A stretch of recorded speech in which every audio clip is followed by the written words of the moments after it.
একদম সিজন ছাড়া আনসিজনে ফুলকপি দিয়ে তরকারি খেতে ইচ্ছে করছিল, তাই রান্না করলাম। আসসালামু আলাইকুম, কেমন আছেন আপনারা সবাই? চলে আসলাম নতুন আরও একটা রান্নার ভিডিও নিয়ে। এই ভিডিওতে আমি রান্না করব ফুলকপি দিয়ে বোয়াল মাছের একটা মজাদার তরকারি। যদিও এখন ফুলকপি খেতে খুব একটা ভালোও লাগে না, আবার বাজারে খুব একটা নাই। এখন তো পুরো গরমের সময়, ফুলকপি তো শীতের সবজি আমরা সবাই জানি। তারপরেও টুকটাক যেগুলো পাওয়া যায় সেগুলো নিয়ে এসেই ভাবলাম একটু ফুলকপি দিয়ে বোয়াল মাছ রান্না করি। যেমন ভাবা তেমন কাজ। ফুলকপি বোয়াল মাছ রান্না করার জন্য প্রথমেই চুলায় একটি কড়াই দিয়ে কড়াইতে শুকনা জিরা ভেজে উঠিয়ে নিলাম। এখন পরিমাণ মতো তেল দিয়ে তেলের মধ্যে পেঁয়াজ কুচি আর তেজপাতা দিয়ে বেরেস্তা বানিয়ে উঠিয়ে নেব। আমি সবসময় তরকারিতে একটু পেঁয়াজ বেশি ব্যবহার করি। পেঁয়াজের বেরেস্তাটা আমার কাছে মনে হয় তরকারিতে দিলে তরকারির টেস্ট বেশি হয়। এখান থেকে বেশি পরিমাণটাই উঠিয়ে নিলাম বেরেস্তা, আর অল্পটার মধ্যে পরিমাণ মতো পানি দিয়ে নিলাম মশলা কষানোর জন্য। এখন দিয়ে নিলাম কাঁচামরিচ ফালি করে রাখার অল্প কিছু পেঁয়াজ কাটা ছিল, কাঁচা পেঁয়াজ, সেটাই দিয়ে নিলাম। দিয়ে সব মশলাগুলো এখন এখানে দিয়ে নেব। প্রথমে দিয়ে নিচ্ছি জিরা আর পেঁয়াজ বাটা, মরিচের গুঁড়া, ধনিয়ার গুঁড়া, হলুদের গুঁড়া। মশলাগুলো সব দেওয়া শেষ। এখন মশলাটা ভালোভাবে কষিয়ে নেওয়ার পালা। মশলা ভালোভাবে কষিয়ে নিলে তরকারিও মজা লাগবে, এটাই জানি এবং এভাবেই আমি সবসময় রান্না করি। এখানে বোয়াল মাছের পিসগুলো সুন্দর করে পরিষ্কার করে ধুয়ে রেখে দিয়েছিলাম, মাছগুলোই দিয়ে নিলাম আগে কষানোর জন্য। মাছটা উল্টিয়ে পাল্টিয়ে মশলার সাথে অনেকটা সময় নিয়ে ভালোভাবে কষিয়ে নিতে হবে।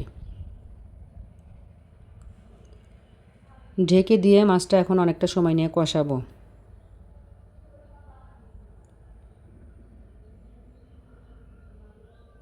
বোয়াল মাছটা সহজে ভাঙে না, এটা নাড়াচাড়া করলেও দেখা যায় অনেকটা নরম না। এই মাছটা নেড়ে চেড়ে রান্না করলেও ভেঙে একদম গুঁড়া গুঁড়া হয়ে যায় না।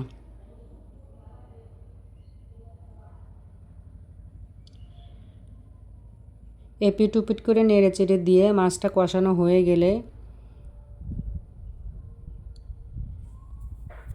আমি বারবারই ঢেকে দিয়ে অনেকটা সময় নিয়ে মাছটা কষিয়ে নিলাম। এখন একটা বাটিতে এই মাছগুলোর পিস আমি সব উঠিয়ে নেব। মাছের পিস উঠিয়ে নিয়ে ওই তেল মশলার মধ্যে আমি সবজি কষাবো, এই কারণে মাছগুলো উঠিয়ে আলাদা করে রেখে দিচ্ছি সবজি কষানোর জন্য। তেল মশলার মধ্যে ফুলকপি আর আলুগুলো আমি দিয়ে নিলাম, এটাও ভালোভাবে এখন কষাবো।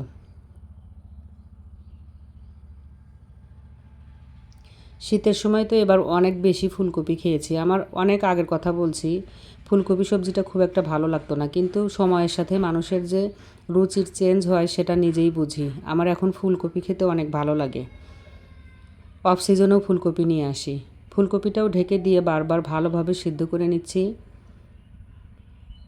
এখনকার ফুলকপিগুলো একদম নরম হয়ে গলে যায় না, আর আমার এটাই ভালো লাগে। মানে আমার গলা ফুলকপি ভালো লাগে না, একটু ডাটো ডাটো থাকলে, মানে একটু শক্ত থাকলে সেই ফুলকপিটা খেতে আমার বেশি মজা লাগে। ফুলকপি কষানো হয়ে গেলে এখন ঝোলের পানিটা আগে দিয়ে নিলাম। ঝোলের পানি দিয়ে সুন্দরভাবে সব কিছু একসাথে নেড়ে চেড়ে মিশিয়ে নিয়ে উপর দিয়ে মাছগুলো দিয়ে দেব।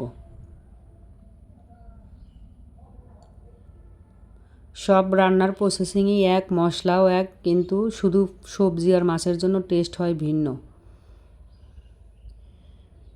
মাছগুলো উপর দিয়ে দিয়ে এখন ঢেকে দিয়ে রান্নাটা শেষ করব। ফুলকপি সিদ্ধ করার জন্য কিংবা আলু দিয়েছি সেটা সিদ্ধ করার জন্য এখন ঢেকে দিয়ে রান্নাটা করব। আর ও পাশে আমি যে ফোড়ানি বাটাটা তুলে নিয়েছি, জিরা ভাজা, তেজপাতা ভাজা আর বেরেস্তা ভাজা, সেটা পাটায় বেটে নেব।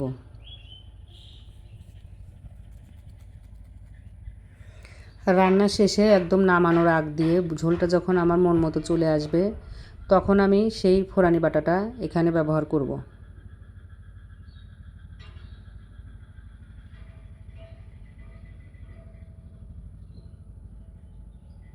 সবজি কিন্তু সবই সিদ্ধ হয়ে গেছে। এখন এই যে ফোড়ানি বাটাটা বেটে রেখেছিলাম যে, সেটাই দিয়ে নিলাম। ভালোভাবে নেড়েচেড়ে মিশিয়ে দেব।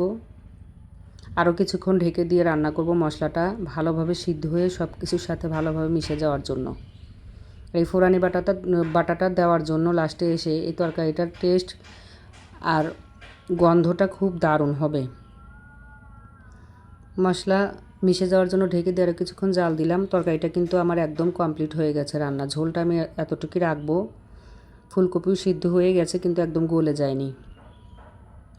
হয়ে গেল আমার মজাদার বোয়াল মাছ ফুলকপির তরকারি। আল্লাহ হাফেজ।